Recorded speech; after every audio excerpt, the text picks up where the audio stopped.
프랑스가 경악했습니다. 120억 złot짜리 초대형 패키지를 걷어찬 폴란드가 꺼내든 카드는 한국이었습니다. 300년 방산 역사의 프랑스를 제치고 한국을 선택한 이유, 그 계약서 127페이지에 숨겨진 충격적인 독소 조항이 밝혀지자 유럽 전체가 발칵 뒤집혔습니다. 그리고 독일마저 비밀리에 한국을 검토하고 있었다는 사실이 드러났습니다. 폴란드 대통령실 안보보좌관이 목숨을 걸고 뒤집은 그날의 전말을 지금 공개합니다. 시작하기 전 구독과 좋아요, 그리고 대한민국 파이팅 댓글로 한국을 응원해주세요. 한국은 우리를 형제로 보았습니다. 폴란드 대통령의 이 한마디에 유럽 전체가 발칵 뒤집혔습니다. 나토 동맹국이라 불리던 프랑스는 이를 갈았고 300년 방산 역사를 자부하던 유럽 군수업체들은 경악했죠. 그도 그럴 것이 불과 석 달 전까지만 해도 프랑스는 120억 złot짜리 초대형 패키지로 폴란드를 소나기에 넣었다고 자축하고 있었으니까요. 유럽 언론들은 대서특필했습니다. 프랑스가 동유럽 방산 시장을 완전히 장악했다고요. 하지만 그것도 잠시 바르샤바에서 그 누구도 예상치 못한 발표가 터져 나왔습니다. 우리는 한국을 선택합니다. 프랑스와 미국은 우리를 시장으로 보았습니다. 하지만 한국만은 달랐습니다. 우리 폴란드를 파트너로 대해주었습니다. 대체 무슨 일이 벌어진 걸까요? 그 전에 잠깐 1초 만에 누를 수 있는 좋아요 버튼을 꼭 눌러주시면 영상 제작에 아주 큰 힘이 됩니다. 그럼 바로 시작하겠습니다. 새벽 4시 17분 관제탑에서 쏟아져 나오는 목소리가 저를 잠에서 깨웠습니다. 긴급 스크램블입니다. 국경 북동쪽 식별불명 항공기 3대 접근 중. 즉시 출격하십시오. 저는 침대에서 벌떡 일어나 전화기를 움켜쥐었습니다. 심장이 벌써 목까지 치밀어 오르고 있었죠. 28년 동안 폴란드의 안보를 책임져 온 사람이었지만 새벽에 울리는 스크램블 명령은 매번 온몸의 신경을 곤두세웠습니다. 전화기 너머로 공군 작전사령부의 목소리가 들려왔습니다. 보좌관님, 칼리닝그라드 방면에서 러시아 정찰기 3대가 접근 중입니다. 현재 국경까지 거리 87km, 접근 속도 시속 680km입니다. 저는 옷을 주워 입으며 물었습니다. 출격 가능한 기체가 몇 대입니까? 3초간의 침묵이 흘렀습니다. 그 3초가 저에게는 30초처럼 길게 느껴졌죠. 돌아온 대답은 이랬습니다. 현재 즉시 출격하는 기체는 없습니다. 보좌관님. 라오비체 기지 맥-29 전량 정비 대기 상태입니다. 저는 수화기를 쥔 손에 힘이 빠지는 걸 느꼈습니다. 없다고요? 42대 보유 기지에서 단 한 대도 못 띄운다는 겁니까? 엔진 부품 수급이 끊긴 지 넉 달째입니다. 러시아제 부품을 써야 하는데 제재 이후로 공급이 완전히 차단됐습니다. 저는 전화를 끊고 한동안 어둠 속에 서 있었습니다. 창밖으로 바르샤바의 새벽 하늘이 아직 어두웠죠. 저 하늘 어딘가를 러시아 정찰기 3대가 유유히 날고 있었습니다. 우리 영공 바로 코앞을요. 그리고 우리는 그걸 지켜보는 것 외에 아무것도 할 수 없었습니다. 저는 마렉 코발스키입니다. 폴란드 대통령실 국가안보 보좌관으로서 이 나라의 하늘과 땅, 국경 전체를 총괄하는 자리에 있죠. 28년 전 폴란드군 장교로 시작해서 나토 연락장교, 국방부 전략기획국을 거쳐 여기까지 왔습니다. 폴란드의 안보가 제 평생의 임무였습니다. 그런데 그 하늘이 제 눈앞에서 구멍이 뚫리고 있었습니다. 숫자만 보면 폴란드 공군은 약하지 않습니다. 나토 동부 전선에서 손꼽히는 규모를 자랑했죠. 맥-29가 42대, 훈련기와 경공격기까지 합치면 전투 운용 기체가 총 78대에 달했습니다. 하지만 저는 그 숫자가 얼마나 허구인지를 그 누구보다 잘 알고 있었습니다. 실제 출격 가능한 기체는 전체의 31%도 되지 않았죠. 나머지는 경납고에 세워진 채 녹슬어 가고 있었습니다. 직접 확인하기 위해 라오비체 공군기지를 찾았습니다. 경납고 문을 열고 들어서는 순간 코를 찌르는 기름 냄새와 함께 눈앞에 펼쳐진 광경에 말문이 막혔습니다. 맥-29들이 엔진 덮개를 열어젖힌 채 줄지어 멈춰 서 있었죠. 정비병들이 기체 주변을 서성이고 있었지만 실제로 손을 쓸 수 있는 사람은 거의 없었습니다. 부품이 없으니 손댈 수가 없는 거였습니다. 정비대대장을 불러 물었습니다. 이 기지에서 지금 당장 하늘에 띄울 수 있는 기체가 몇 대입니까? 대대장은 제 눈을 똑바로 보지 못했습니다. 11대입니다. 보좌관님. 42대 중 11대.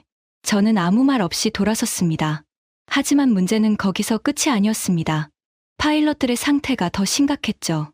출격 횟수가 줄어드니 실전 감각이 무뎌지고, 감각이 무뎌지니 자신감이 떨어져서 출격을 기피하는 악순환이 반복되고 있었습니다. 기지에서 만난 베테랑 파일럿 한 명이 제 얼굴을 보더니 낮은 목소리로 말했습니다. 보좌관님, 솔직히 말씀드리면 저는 지금 이 기체가 무섭습니다. 러시아제 엔진에 러시아제 부품을 써야 하는데 대체품으로 땜질한 상태에서 음속 비행을 하라고요? 예전에는 이 기체를 믿었습니다. 목숨을 맡길 수 있었죠. 하지만 지금은 그 믿음이 없습니다. 20년 경력의 파일럿이 자기 전투기를 무서워한다고 말하는 겁니다. 이게 나토 동부 전선 최전방 국가의 민낯이었습니다. 저는 그 자리에서 한동안 발을 뗄 수가 없었습니다. 바르샤바로 돌아와 긴급 안보회의를 소집했습니다. 국방부와 공군 핵심 간부들이 전부 모였죠. 회의실 안에 무거운 공기가 내려앉아 있었습니다. 다들 현실을 알고 있었지만 아무도 먼저 입을 열지 않으려 했습니다. 제가 먼저 말했습니다. 현재 우리 공군의 실전 가동률이 31%입니다. 칼리닝그라드에 러시아 전술핵이 추정 38기 배치되어 있고 국경선 450km를 우리는 11대로 지키고 있습니다. 이 수치가 의미하는 바를 여기 계신 분들은 전부 아실 겁니다. 공군 참모총장 스타니스와프 야블론스키 장군이 무겁게 입을 열었습니다. 보좌관님, 이 상태가 석 달만 더 지속되면 러시아가 도발했을 때 초기 대응 자체가 불가능합니다. 솔직히 말씀드리면 지금 우리는 하늘이 뚫린 겁니다. 회의실이 조용해졌습니다. 아무도 반박하지 않았죠. 저는 미국 쪽에 다시 한번 연락을 넣었습니다. 나토 동맹의 의무를 상기시키면서 긴급 지원을 요청했죠. 돌아온 답변은 너무나 익숙한 문장이었습니다. 상황은 인지하고 있습니다. 현재 검토 중입니다. 검토 중. 우리가 7번째 듣는 말이었습니다. 30년 동맹이라는 말이 그렇게 가볍게 느껴진 적이 없었죠. 회의가 마무리되어 가던 시점이었습니다. 한쪽 구석에 앉아있던 실무 담당관 안나 비에르나츠카가 조심스럽게 손을 들었습니다. 대통령실 방위산업 담당이었지만 회의에서 먼저 발언하는 편은 아니었죠. 그래서 모두의 시선이 그쪽으로 쏠렸습니다. 보좌관님, 한 가지 말씀드려도 되겠습니까? 말하십시오. 한국 방산 관련 자료를 검토하다가 눈에 띄는 것이 있었습니다. 한국이 자체 개발한 경전투기인데 성능과 가격 면에서 우리 상황에 상당히 부합하는 부분이 있어서요. 순간 회의실 분위기가 묘하게 바뀌었습니다. 몇몇 간부들이 눈을 마주치며 실소를 흘렸죠. 야누시 브제진스키 조달국장이 낮은 목소리로 끼어들었습니다. 지금 우리한테 필요한 건 당장 하늘을 채울 전력이요. 한국이 그걸 해줄 수 있다는 거요? K-팝 말고 전투기도 만드나? 회의실 여기저기서 킥킥거리는 웃음이 새어나왔습니다. 안나의 얼굴이 붉어지는 게 보였죠. 그녀는 더 이상 말을 잇지 못하고 고개를 숙였습니다. 저도 그 순간 아무 말도 하지 않았습니다. 솔직히 말씀드리면 저 역시 한국이라는 이름에 큰 무게를 두지 않았으니까요. 저는 평생 나토 체계 안에서 일해온 사람이었습니다. 미국산, 프랑스산, 독일산, 스웨덴산. 그게 제 세계의 전부였습니다. 한국산 전투기라는 말은 제 머릿속에서 진지한 선택지로 분류되지 않았죠. 하지만 회의가 끝나고 간부들이 하나둘 빠져나갈 때 저는 안나를 조용히 불렀습니다. 그 자료, 제 책상 위에 올려놓으시오. 안나가 살짝 놀란 표정을 지었습니다. 알겠습니다, 보좌관님. 왜 그랬는지는 저도 정확히 모릅니다. 큰 기대가 있었던 건 아닙니다. 다만 안나라는 사람이 근거 없이 말하는 타입이 아니라는 걸 알고 있었으니까요. 그날 밤, 집무실에 혼자 남았습니다. 바르샤바의 밤하늘이 창문 너머로 어둡게 내려앉아 있었죠. 그런데 솔직히 그 순간 제 머릿속은 한국이 아니라 전혀 다른 방향으로 가득 차 있었습니다. 다음 날 아침, 훨씬 더 크고 무거운 문제가 기다리고 있었으니까요. 대통령 관저에 도착하자마자 분위기가 심상치 않다는 걸 느꼈습니다. 복도에서 마주친 비서관이 조용히 귀띔했죠. 보좌관님, 오늘 회의 전에 알아두셔야 할 게 있습니다. 저는 외투도 벗지 않은 채 그 자리에 섰습니다. 무슨 일입니까? 비서관이 주위를 살피더니 낮은 목소리로 말했습니다. 어젯밤에 야누시 국장이 몇몇 간부들과 따로 자리를 가졌습니다. 프랑스 쪽 건으로요. 야누시 브제진스키, 국방부 조달국장. 공군 출신이 아닌 정치적 배경을 가진 인물이었습니다. 오래전부터 유럽 방산 기업들, 특히 프랑스, 다소 그룹과의 관계를 적극적으로 활용해야 한다는 입장을 공공연하게 밝혀온 사람이었죠. 그리고 어젯밤 제가 안나의 자료를 펼쳐보기도 전에 그는 이미 움직이고 있었던 겁니다. 회의실에 들어서자 분위기가 어제와 달랐습니다. 야누 씨가 상석 가까이에 앉아 있었고 그 주변으로 간부, 서너씩 모여 작은 목소리로 이야기를 나누다가 제가 들어오자 일제히 입을 닫았습니다. 공기가 이미 기울어져 있었습니다. 야누 씨가 먼저 말을 꺼냈습니다. 보좌관님, 오늘은 제가 먼저 말씀을 드려도 되겠습니까? 고개를 끄덕였습니다. 하십시오. 야누 씨는 자료를 테이블 위에 펼치며 목소리에 힘을 실었습니다. 프랑스 다소 그룹에서 공식 제안이 왔습니다. 전투기 도입과 관련해서 우리가 원하는 조건을 최대한 맞춰주겠다는 내용입니다. 납기 24개월 이내, 가격 120억 주어티, 여기에 정비 지원 10년과 파일럿 훈련 프로그램까지 포함입니다. 회의실이 술렁였습니다. 야블론스키 장군이 고개를 들며 말했죠. 120억이면 우리 예산 87억 주어티를 상당히 초과하는데 분할 조건은 어떻게 됩니까? 야누 씨가 여유 있게 받았습니다. 15년 분할 상환입니다. 연이율도 시장 금리 이하로 제시했습니다. 사실상 유럽 동맹국에 대한 우대 조건이라고 보시면 됩니다. 또 다른 간부가 거들었습니다. 미국은 언제까지 기다려도 답이 없는 상황 아닙니까? 솔직히 이 정도면 나쁘지 않습니다. 저는 그 대화를 들으면서 아무 말도 하지 않았습니다. 숫자만 놓고 보면 나쁘지 않은 제안이었죠. 납기도 명확하고 분할 조건도 유연하고 정비 지원까지 붙어 있었으니까요. 하지만 저는 28년 동안 이런 자리에 수없이 앉아봤습니다.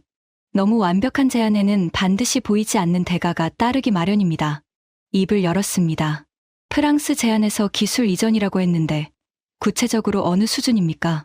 야누 씨가 잠깐 멈칫했습니다. 핵심 기술은 아닙니다. 운용 관련 기술 이전과 정비 교육 수준으로 보시면 됩니다. 그렇다면 결국 우리는 프랑스산 전투기를 사되 핵심은 여전히 프랑스가 쥐고 있다는 뜻이군요. 회의실이 순간 조용해졌습니다. 야누 씨가 목소리를 높였습니다. 보좌관님, 지금 우리한테 선택지가 몇 개나 있습니까?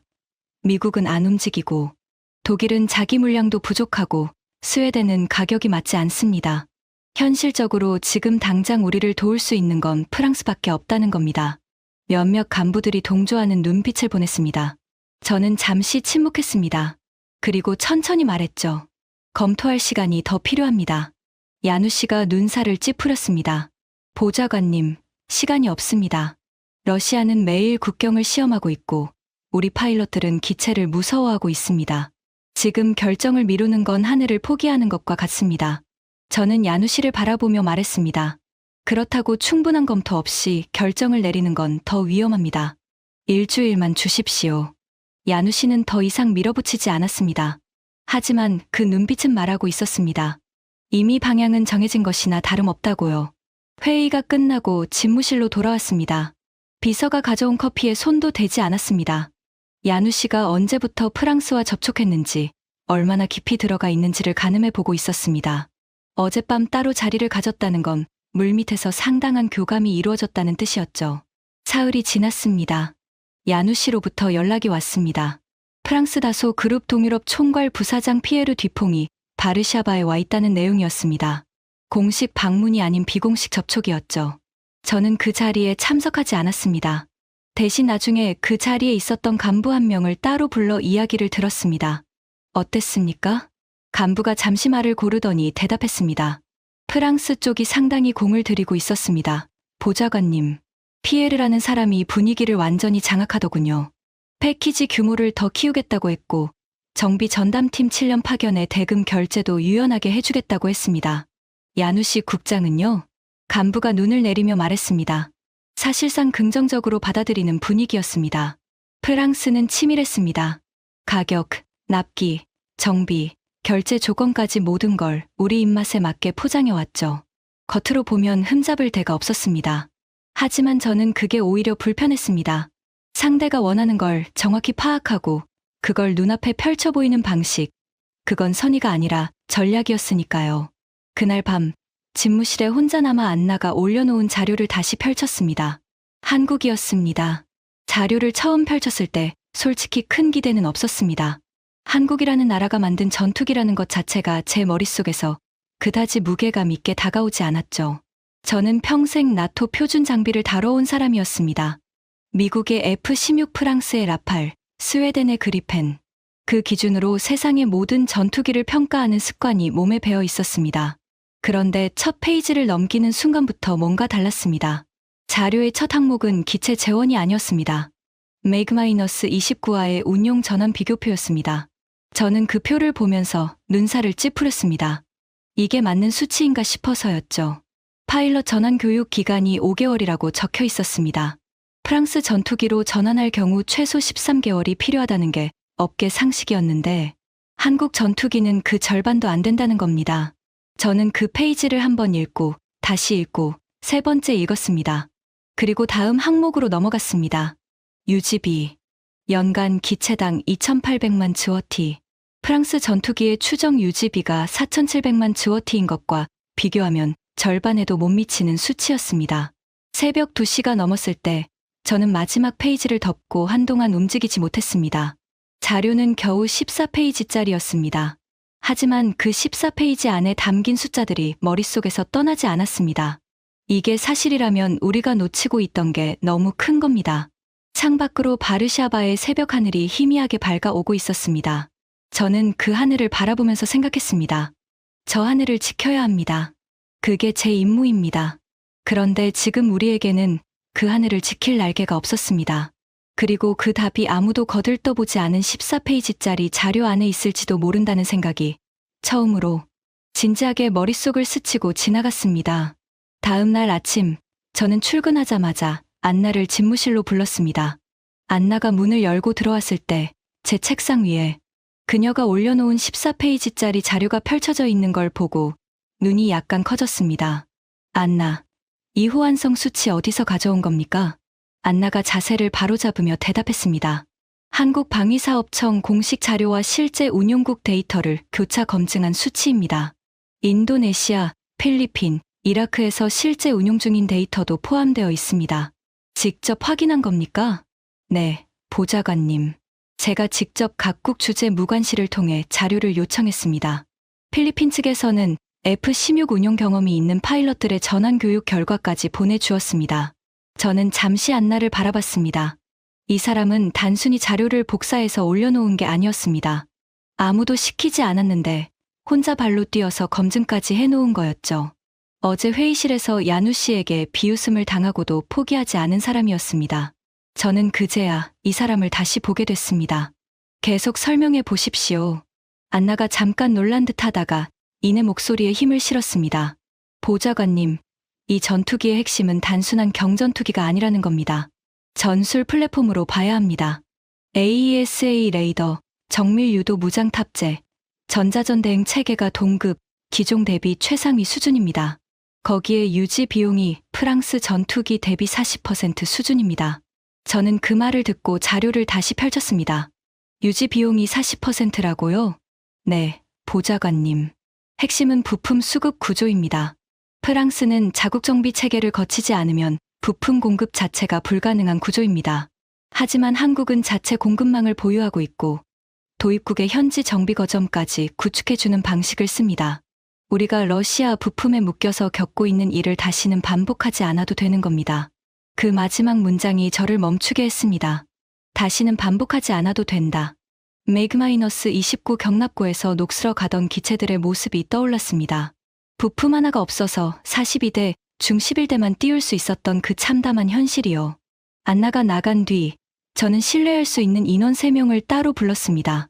공군 작전분석팀에서 실력과 입이 무거운 것으로 검증된 장교들이었습니다. 지금부터 여러분에게 요청하는 작업은 완전히 내부 검토 목적입니다. 어떤 경로로도 외부에 알려져서는 안 됩니다. 특히 야누 씨 국장 쪽으로 새면 안 됩니다. 분명히 말해두겠습니다. 3명이 동시에 고개를 끄덕였습니다. FA50을 기준으로 우리 현재 작전 시나리오에 대입해 보십시오. 칼리닝그라드 방면 국경 초계, 긴급 스크램블 대응, 장거리 종심 타격. 3가지 시나리오로 나눠서요. 프랑스 다소 전투기와 동일 조건으로 비교하십시오. 나흘이 걸렸습니다. 분석팀 책임자 토마 씨가 결과를 들고 왔을 때 저는 보고서 첫 장을 보고 잠시 말을 잃었습니다. 보좌관님, 국경 초기 시나리오에서는 프랑스 기종과 동등한 수준의 대응력을 보여줬습니다. 긴급 스크램블에서는 오히려 더 나은 결과가 나왔습니다. 기체 정비효율이 높아서 가동 가능 수량 자체가 더 많이 확보되기 때문입니다. 장거리 중심 타격은요? 토마시가 잠깐 머뭇거렸습니다. 이 부분에서는 항속거리 한계가 있습니다. 하지만 보좌관님, 우리한테 지금 당장 필요한 건 장거리 타격이 아니라 국경을 지키는 겁니다. 그 임무에서는 한국 전투기가 비용 대비 성능으로 프랑스를 확실히 앞섭니다. 저는 보고서를 덮으며 토마시에게 물었습니다. 이 결과를 어떻게 평가합니까? 토마시가 솔직하게 말했습니다. 예상보다 훨씬 좋은 결과입니다. 저도 처음에는 안 믿었습니다. 그래서 변수를 바꿔서 3번을 다시 돌렸습니다. 결과는 같았습니다. 저는 고개를 끄덕이며 말했습니다. 수고했습니다. 이 보고서는 제가 보관합니다. 아무한테도 말하지 마십시오. 토마시가 나가고 나서 저는 다시 혼자가 됐습니다. 창밖으로 바르샤바의 오후 햇살이 빌딩 사이로 비스듬히 내려오고 있었습니다.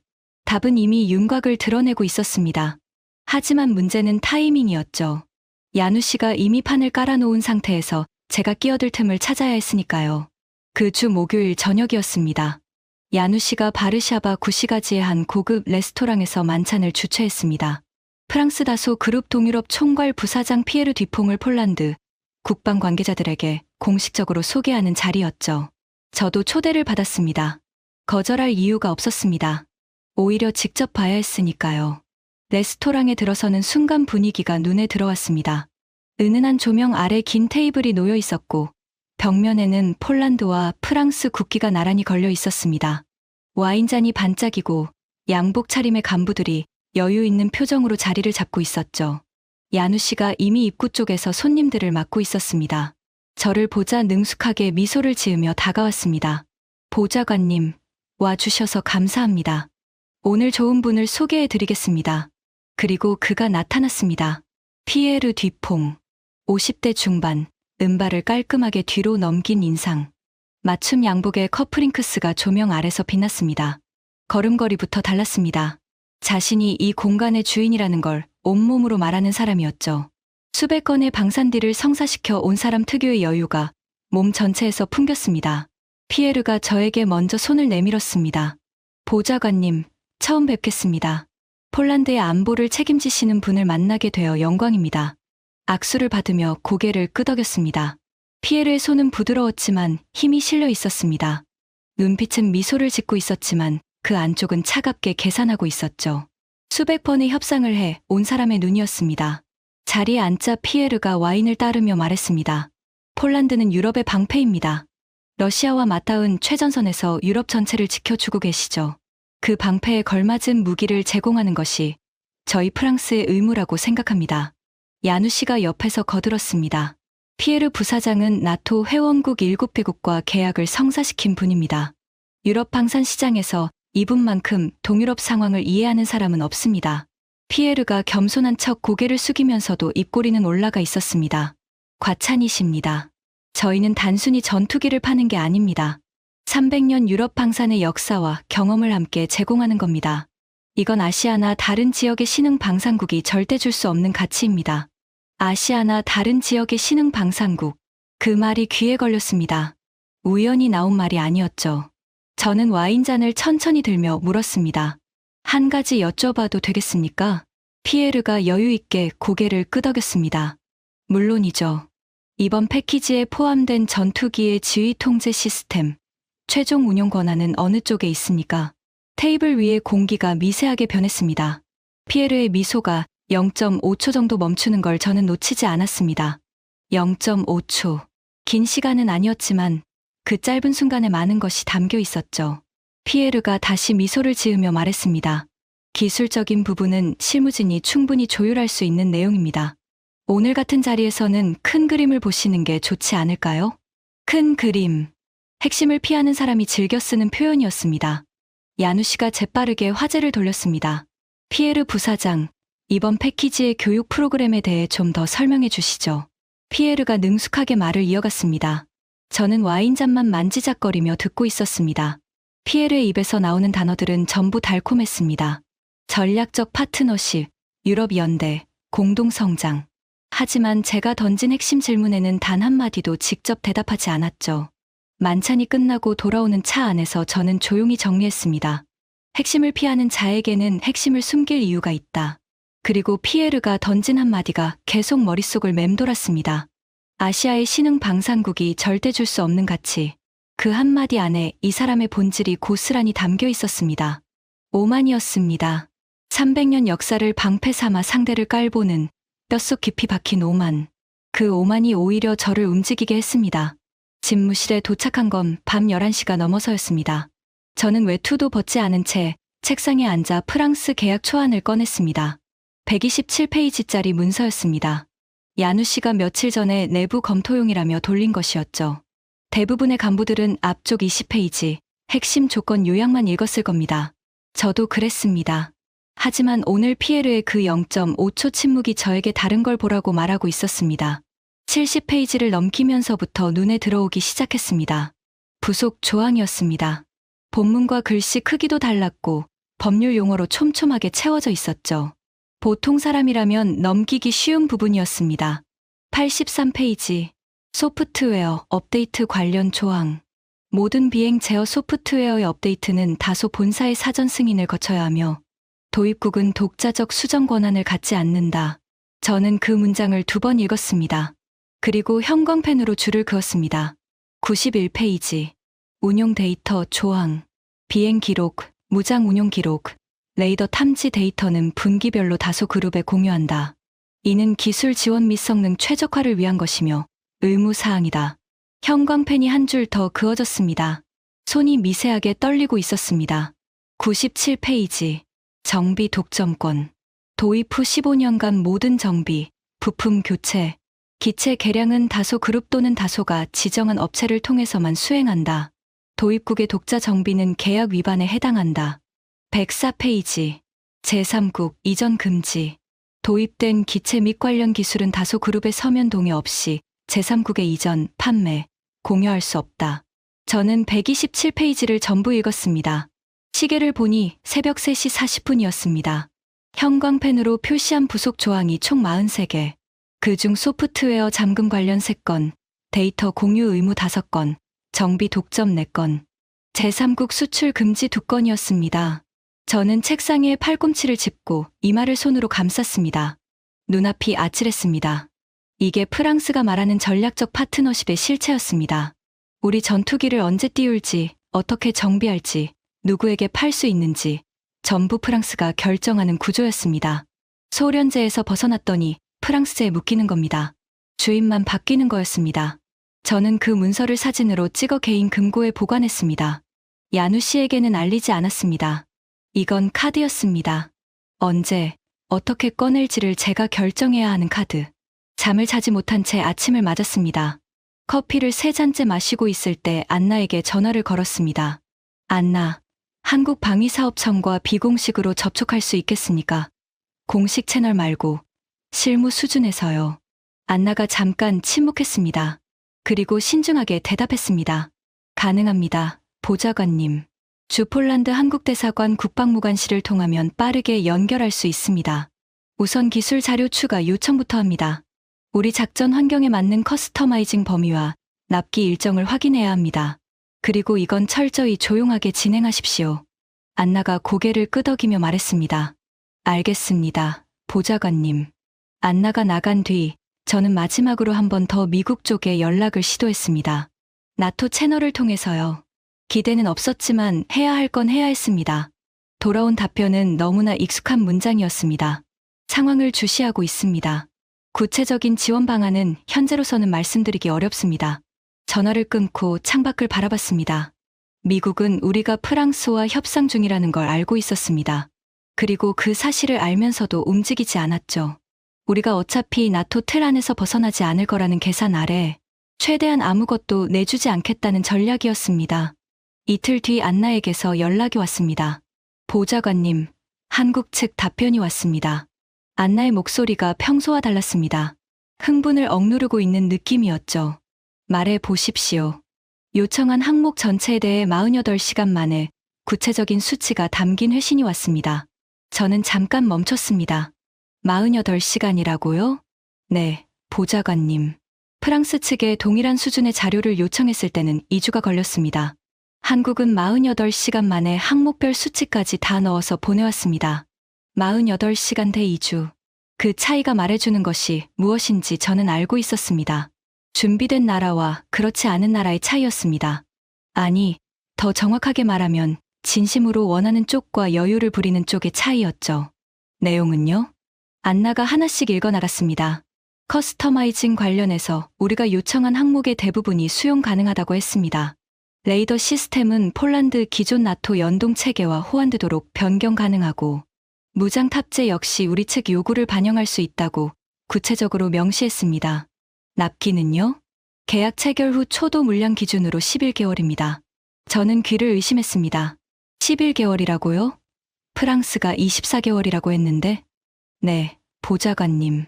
그리고 한 가지 더 있습니다. 말하십시오. 파일럿 전환 교육 프로그램도 제공하겠다고 했습니다. 한국 공군 교관을 직접 파견하는 방식으로요. 그리고 이게 핵심인데, 기체 인도 전에 교육을 먼저 시작할 수 있다고 했습니다. 계약 체결 후 60일 이내에요.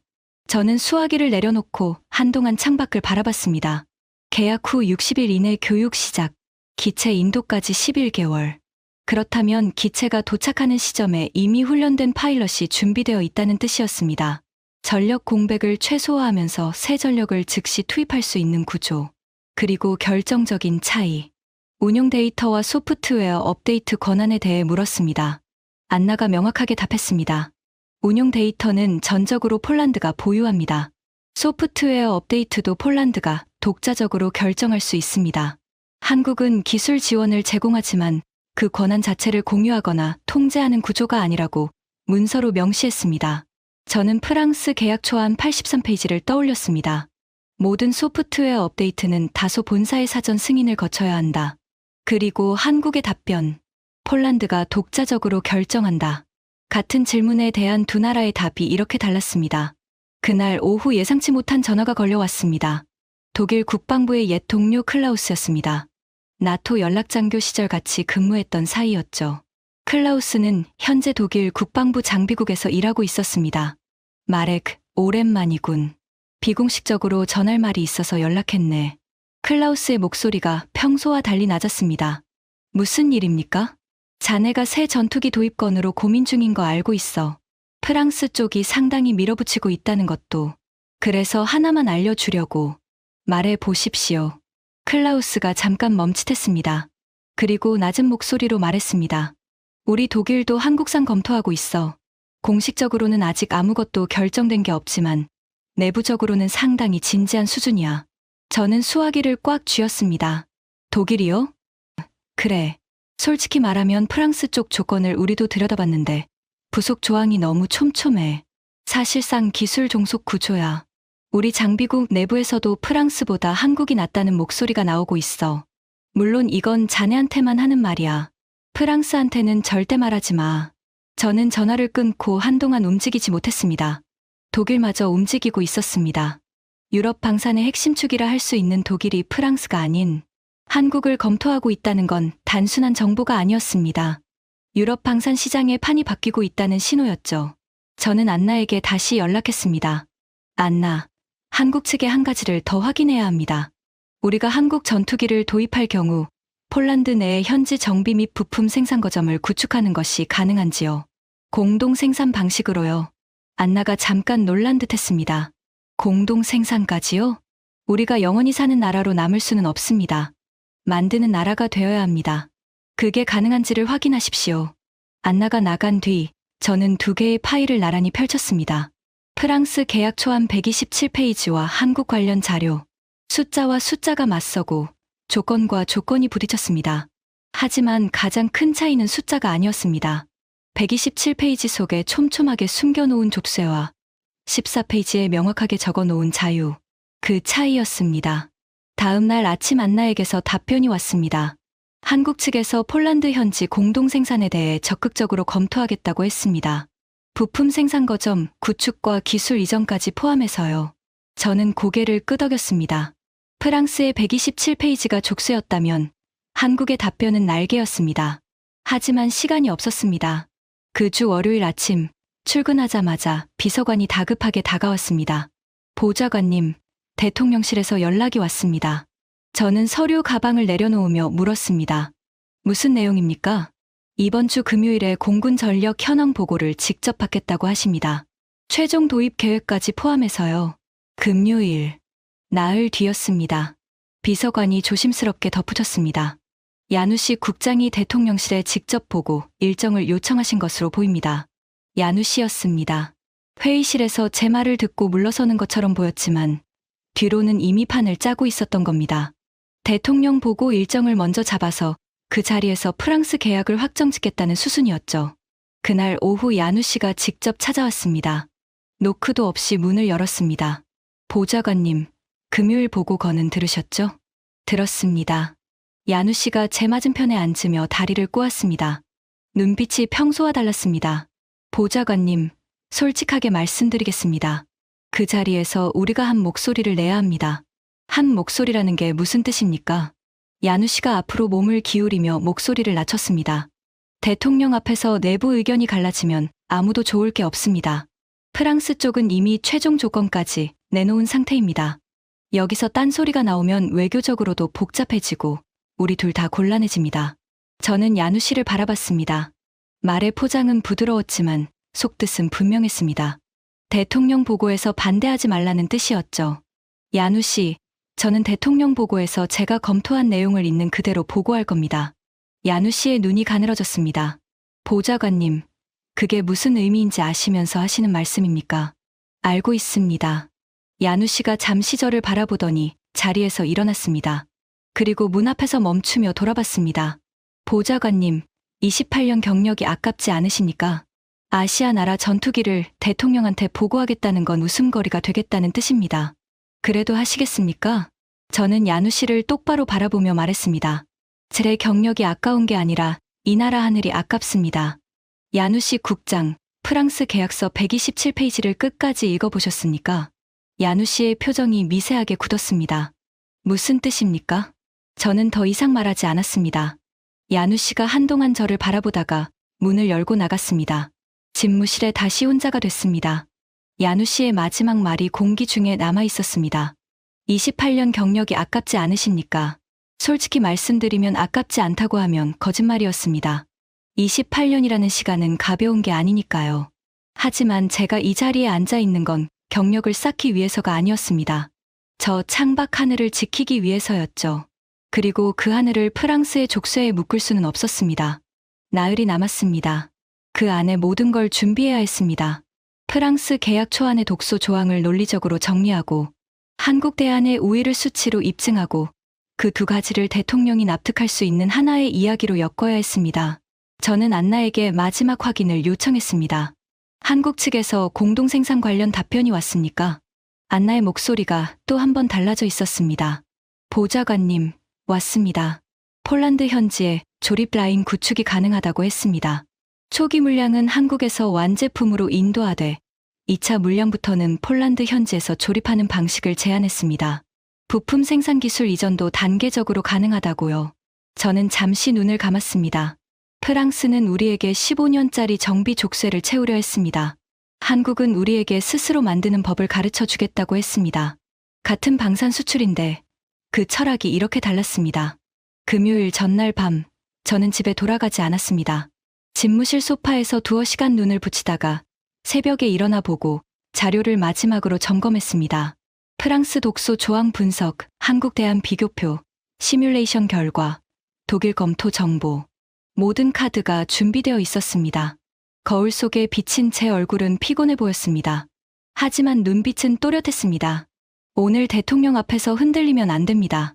감정이 앞서도 안 됩니다. 숫자와 논리만으로 말해야 합니다. 차에 올라타면서 비서관에게 말했습니다. 출발하십시오. 바르샤바의 아침 거리가 창밖으로 흘러갔습니다. 구시가지의 붉은 지붕들이 아침 햇살에 물들고 있었죠. 저는 그 풍경을 바라보면서 생각했습니다. 저 하늘 아래 살아가는 사람들은 오늘 어떤 결정이 내려지는지 모릅니다. 하지만 그 결정이 그들의 하늘을 바꿀 수 있다는 건 저만이 알고 있었습니다. 대통령 관저 앞에 도착했을 때 야누시가 이미 와 있었습니다. 양복을 새로 차려입고 서류를 가슴에 안고 서 있었죠. 저와 눈이 마주쳤습니다. 야누 씨가 가볍게 고개를 끄덕였습니다. 저도 고개를 끄덕였죠. 그 짧은 시선 교환 안에 모든 것이 담겨 있었습니다. 보고 시작까지 10분이 남았습니다. 저는 가져온 자료를 손안에 꼭 쥐었습니다. 이제 결정의 순간이었습니다. 대기실 문이 열렸습니다. 들어오시겠습니까? 야누 씨가 먼저 자리에서 일어났고 저도 뒤따라 일어났습니다. 복도를 걸어가는 몇 걸음 동안 심장이 평소보다 빠르게 뛰고 있었습니다. 하지만 겉으로는 내색하지 않았습니다. 28년 동안 훈련된 사람이니까요. 대통령 집무실 문이 열렸습니다. 안제이 두다체비치 대통령이 정면 자리에 앉아 있었고 양옆으로 국가안보국장과 비서실장이 배석해 있었습니다. 저와 야누 씨가 자리에 앉자 대통령이 먼저 입을 열었습니다. 오늘 보고를 직접 들으려 한 건 이 사안이 그만큼 급하기 때문이오. 공군 전력 제거는 더 이상 미룰 수 없는 문제이고 오늘 이 자리에서 방향을 확실히 잡고 싶소. 대통령의 목소리는 차분했지만 그 안에 무게가 실려 있었습니다. 저는 고개를 숙이며 말했습니다. 잘 알겠습니다, 카카. 야누 씨가 먼저 발언권을 가져갔습니다. 준비한 자료를 꺼내 들며 목소리에 자신감을 가득 실었습니다. 카카, 프랑스 다소 그룹과의 협상은 사실상 최종 단계에 있습니다. 전투기 도입을 포함한 10년 전력 지원 패키지 초안이 완성되어 있으며 조건 면에서도 우리가 요청한 내용이 대부분 반영되었습니다. 납기 24개월, 총액 120억 주어티, 15년 분할, 정비 지원 10년, 파일럿 교육 포함. 현재까지 우리가 받아본 제안 중 가장 포괄적인 조건입니다. 대통령이 고개를 끄덕이며 자료를 들여다봤습니다. 구체적이군. 미국 쪽은 여전히 답이 없소? 야누 씨가 바로 받았습니다. 그렇습니다. 미국은 8차례 공식 요청에도 구체적인 지원 방안을 제시하지 않고 있습니다. 사실상 프랑스가 유일한 현실적 선택지입니다. 국가안보국장이 고개를 끄덕이며 말했습니다. 야누 씨 국장, 조건이 상당히 좋아 보이는데 더 따질 게 있겠소? 야누 씨가 여유 있게 답했습니다. 없다고 봅니다. 프랑스는 나토 동맹국이고 300년 방산 역사를 가진 검증된 파트너입니다. 이 이상의 조건을 다른 곳에서 기대하기는 현실적으로 어렵습니다. 분위기가 급격히 기울고 있었습니다. 야누 씨의 프레젠테이션은 완벽했습니다. 숫자도 깔끔했고 논리도 매끄러웠죠. 이대로 가면 대통령은 고개를 끄덕이고 프랑스 계약은 확정될 겁니다. 대통령이 저를 향해 시선을 돌렸습니다. 마렉 보좌관, 당신 생각은 어떻소? 야누 씨가 순간 눈을 들어 저를 바라봤습니다. 그 눈빛이 말하고 있었습니다. 여기서 동의해달라고. 저는 천천히 고개를 들었습니다. 그리고 말했습니다. 카카, 저는 다른 의견을 가지고 있습니다. 집무실 안의 공기가 바뀌었습니다. 야누 씨의 표정이 돌처럼 굳었고 국가안보국장이 눈썹을 올렸습니다. 대통령만이 표정을 유지한 채 말했습니다. 들어보겠소. 저는 자료를 꺼냈습니다. 카카, 프랑스 제안이 숫자상으로 매력적인 건 사실입니다. 하지만 그 숫자 뒤에 있는 조항들을 함께 보셔야 합니다. 저는 127페이지 계약 초안에서 표시해 둔 부분을 하나씩 짚기 시작했습니다. 83페이지. 모든 비행 제어 소프트웨어 업데이트는 프랑스 다소 본사의 사전 승인을 거쳐야 합니다. 우리가 독자적으로 수정할 권한이 없습니다. 91페이지. 비행 기록, 무장 운용 기록, 레이더 탐지 데이터를 분기마다 프랑스에 의무적으로 공유해야 합니다. 우리 공군의 모든 작전 데이터가 프랑스로 넘어가는 겁니다. 97페이지. 15년간 모든 정비와 부품 교체를 프랑스를 통해서만 할 수 있습니다. 우리가 독자적으로 정비하면 계약 위반입니다. 대통령이 자료를 들여다보는 동안 아무 말도 하지 않았습니다. 저는 계속했습니다. 이 조항들이 의미하는 건 하나입니다. 전투기를 우리가 사더라도 그 전투기를 언제 어떻게 쓸 것인지는 프랑스가 통제할 수 있는 구조입니다. 러시아가 국경을 넘어올 때 우리가 긴급 스크램블을 결정해도 프랑스가 소프트웨어를 잠가버리면 기체는 움직이지 않습니다. 야누 씨가 즉각 끼어들었습니다. 카카, 그건 과도한 해석입니다. 기술 지원 목적의 일반적인 계약 조항을 주권 침해로 연결시키는 건 논리의 비약입니다. 저는 야누 씨를 바라보며 말했습니다. 야누 씨 국장, 그렇다면 한 가지만 답해 주십시오. 프랑스가 시스템 접근을 차단했을 때 우리가 법적으로 대응할 수 있는 근거가 이 127페이지 안에 어디 있습니까? 야누 씨가 입을 열었다가 닫았습니다. 저는 대통령을 향해 다시 말했습니다. 없습니다. 카카. 저도 127페이지를 3번 읽었습니다. 구제 조항이 없습니다. 우리는 매그-29로 이미 한 번 겪었습니다. 러시아 부품에 묶여서 42대, 중 11대만 띄울 수 있었던 그 참담한 현실을요. 이 계약에 서명하면 주인만 바뀌는 겁니다. 소련에서 프랑스로 집무실이 무거운 침묵에 빠졌습니다. 야누 씨의 얼굴에서 핏기가 빠지고 있었습니다. 대통령이 천천히 입을 열었습니다. 그렇다면 당신이 생각하는 대안은 무엇이오? 저는 두 번째 자료를 꺼냈습니다. 카카, 한국입니다. 야누 씨뿐 아니라 국가안보국장까지 표정이 변했습니다. 대통령만이 시선을 유지하며 말했습니다. 계속하시오. 저는 한국 FA50에 대한 자료를 하나씩 설명했습니다. 납기 11개월. 프랑스의 절반도 안 되는 시간입니다. 파일럿 전환 교육은 계약 후 60일 이내에 선행 시작이 가능합니다. 기체가 도착하는 시점에 이미 훈련된 파일럿이 준비됩니다. 유지비는 프랑스의 40% 수준입니다. 그리고 가장 중요한 것, 운용 데이터와 소프트웨어 권한이 전적으로 우리에게 있습니다. 문서로 보장되어 있습니다. 저는 한국 측에서 받은 공식 답변서를 대통령 앞에 내려놓았습니다. 그리고 마지막 카드를 꺼냈습니다. 카카, 한 가지 더 있습니다. 한국은 폴란드 현지에 공동 생산 라인을 구축하겠다고 제안했습니다. 초기 물량은 완제품으로 인도하되 2차 물량부터는 폴란드에서 조립하는 방식입니다. 부품 생산 기술 이전까지 포함되어 있습니다. 프랑스는 우리에게 15년짜리 정비 족쇄를 채우려 했습니다. 한국은 우리에게 스스로 만드는 법을 가르쳐 주겠다고 합니다. 대통령의 눈빛이 변했습니다. 그리고 한 가지 더 말씀드리겠습니다. 독일이 비공식적으로 한국산 장비를 검토하고 있습니다. 유럽 방산의 핵심 축인 독일마저 프랑스가 아닌 한국을 보고 있다는 뜻입니다. 야누 씨가 마지막으로 반격을 시도했습니다. 카카, 비공식 접촉으로 확인한 내용이 공식적인 보장이 됩니까? 프랑스는 계약 초안까지 나온 상태입니다. 한국은 아직 아무것도 확정된 게 없습니다. 저는 야누 씨를 바라보며 말했습니다. 계약 초안이 나왔다는 건 우리가 서명하기 전까지는 아무런 의미가 없습니다. 그리고 야누 씨 국장, 그 초안 127페이지를 끝까지 읽어보셨습니까? 아까 제 질문에 답을 하지 못하셨는데 혹시 읽지 않으신 건 아닙니까? 야누 씨의 얼굴이 창백해졌습니다. 아무 말도 하지 못했습니다. 회의실에 있는 모든 사람이 그 침묵의 의미를 알고 있었습니다. 대통령이 두 사람을 번갈아 바라보다가 천천히 말했습니다. 마렉 보좌관, 한국과의 공식 협상을 시작하기까지 얼마나 걸리겠소? 저는 즉각 대답했습니다. 한국 측은 즉시 대응 가능한 상태입니다. 일주일 안에 협상 테이블을 열 수 있습니다. 프랑스 쪽 정리는 서명한 계약이 없으므로 법적 문제는 없습니다. 외교적으로 정중하게 처리하겠습니다. 책임은 제가 지겠습니다. 대통령이 고개를 끄덕였습니다. 한국과의 공식 협상을 진행하시오. 진행 상황은 매주 직접 보고하시오. 알겠습니다, 카카. 집무실을 나오는 복도에서 야누 씨가 뒤에서 따라왔습니다. 낮은 목소리로 말했죠.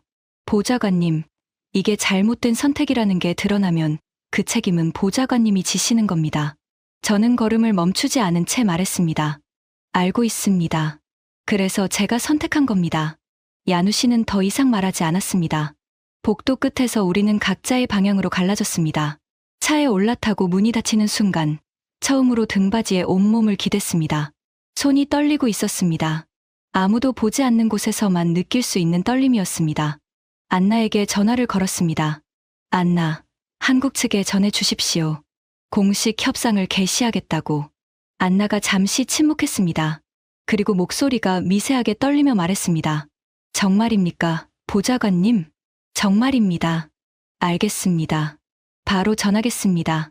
한국의 반응은 빨랐습니다. 사흘 만에 방위사업청 협상 대표단이 바르샤바에 도착했습니다. 대표단 수석은 박정우라는 인물이었습니다. 40대 후반, 단정한 인상의 말수가 적은 사람이었죠. 하지만 준비는 완벽했습니다. 기술 전문가, 법무 담당, 예산 담당까지 빈틈없는 구성이었습니다. 협상은 5일간 진행됐습니다. 아침부터 저녁까지 항목 하나씩 맞춰 나갔습니다. 납기, 커스터마이징, 교육 일정, 부품 수급, 공동 생산 로드맵. 어느 하나 쉽게 넘어가는 항목이 없었습니다. 저는 그 과정을 지켜보면서 한 가지를 느꼈습니다. 한국 대표단은 우리를 설득하려 하지 않았습니다. 대신 우리가 원하는 게 무엇인지를 먼저 듣고 그걸 어떻게 구현할 수 있는지를 함께 고민했습니다. 프랑스 피에르의 방식과는 정반대였죠. 피에르는 자기들이 준비한 패키지를 우리 앞에 펼쳐놓고 서명하라고 했습니다. 한국은 빈 종이를 펼쳐놓고 같이 그리자고 했습니다. 서명 당일 아침, 안나가 집무실로 들어왔습니다. 평소보다 일찍 출근한 거였습니다. 보좌관님, 서명 자리에 저도 배석할 수 있겠습니까? 저는 안나를 바라봤습니다. 처음 회의에서 야누 씨에게 비웃음을 당하면서도 14페이지짜리 자료를 제 책상에 올려놓았던 사람. 48시간 만에 한국 답변을 받아왔던 사람. 아무도 시키지 않았는데 혼자 발로 뛰어 검증까지 해놓았던 사람. 이 자리의 시작은 저가 아니라 이 사람이었습니다. 당연히 있어야죠. 이 자리의 시작이 누구였는지 저는 잊지 않고 있습니다. 안나가 고개를 숙였습니다. 말은 없었지만 눈이 붉어지는 게 보였습니다.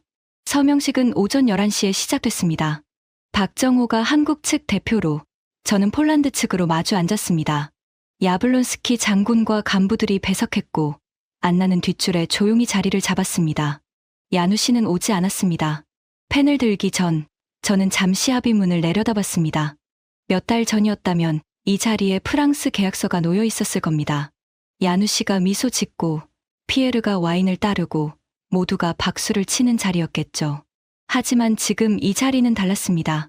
많은 것을 거스르고 많은 것을 감수하고 나서야 여기까지 왔습니다. 저는 박정호를 바라보며 말했습니다. 한 가지 말씀드려도 되겠습니까? 박정호가 고개를 끄덕였습니다. 이 계약이 단순한 무기 거래가 아니기를 바랍니다. 폴란드가 앞으로 20년을 독립적으로 하늘을 지킬 수 있는 기반을 만드는 시작이기를 바랍니다. 사는 나라에서 만드는 나라로 그 첫걸음이기를요. 박정호가 잠시 저를 바라보다가 말했습니다. 저희도 그걸 원합니다. 보좌관님. 한국은 전투기를 팔러 온 게 아닙니다. 함께 만들러 온 겁니다. 저는 고개를 끄덕이고 펜을 들었습니다. 서명이 끝났습니다. 짧은 박수 소리가 회의실에 울렸습니다. 박정호가 자리에서 일어나 악수를 청했습니다. 그 손을 잡는 순간 지난 몇 달이 주마등처럼 스쳐 지나갔습니다. 새벽 4시 스크램블 실패, 경납고에서 녹슬던 매그마이너스 29 야누 씨의 압박, 피에르의 오만한 미소, 127페이지 속에 숨겨진 족쇄, 안나가 조용히 올려놓은 14페이지. 새벽까지 혼자 계산하던 밤들, 대통령 앞에서 홀로 다른 목소리를 낸 그 순간. 그 모든 시간이 이 악수 한 번으로 이어져 있었습니다. 서명식이 끝나고 간부들이 하나둘 나가는 동안 안나가 제 옆으로 다가왔습니다. 조용한 목소리로 말했죠. 보좌관님, 처음 그 자료를 올려놓을 때 이렇게 될 줄은 몰랐습니다. 저도 몰랐습니다. 하지만 당신이 그 자료를 올려놓지 않았다면 저도 몰랐을 겁니다. 안나가 고개를 끄덕이며 돌아섰습니다. 어깨가 미세하게 떨리는 게 보였습니다. 오후 늦게 대통령실에 서명 완료 보고를 올렸습니다. 대통령이 짧게 답했습니다. 수고했소, 보좌관. 그 한마디였습니다. 하지만 충분했습니다. 집무실로 돌아와 창가에 섰습니다. 바르샤바의 저녁 하늘이 붉게 물들고 있었습니다. 구시가지의 첨탑 위로 새 한 마리가 날아가는 게 보였습니다. 저는 그 하늘을 바라보면서 생각했습니다. 강한 나라가 중요한 게 아니었습니다. 역사가 긴 나라가 중요한 것도 아니었죠. 우리에게 필요했던 건 지금 이 순간 우리 옆에 서서 우리 하늘을 함께 고민해 줄 수 있는 나라였습니다. 프랑스는 300년 역사를 앞세워 우리에게 족쇄를 팔려 했습니다. 미국은 30년 동맹을 입에 달고도 전화 한 통 제대로 받지 않았습니다. 하지만 한국은 아무도 주목하지 않던 순간에 14페이지짜리 답을 들고 이미 준비하고 있었습니다. 48시간 만에 답변을 보내왔고 사흘 만에 바르샤바까지 날아왔습니다. 그래서 저는 선택했습니다. 가장 강한 나라가 아니라 가장 준비된 나라를, 가장 오래된 파트너가 아니라 가장 진심인 파트너를. 한국은 우리에게 전투기를 판 게 아닙니다. 우리 하늘을 함께 지키겠다고 한 겁니다. 그리고 우리가 스스로 지킬 수 있게 만들어 주겠다고 한 겁니다. 사는 나라에서 만드는 나라로. 그 약속이 이 계약에 담겨 있었습니다. 오늘의 사연은 여기까지입니다. 아무도 거들떠보지 않던 14페이지짜리 자료 하나가 한 나라의 하늘을 바꿨습니다. 우리 대한민국의 저력이 얼마나 대단한지 이 이야기를 주변에 널리 공유해 주세요. 구독과 좋아요는 영상 제작에 큰 힘이 됩니다. 지금까지 감동 새벽이었습니다.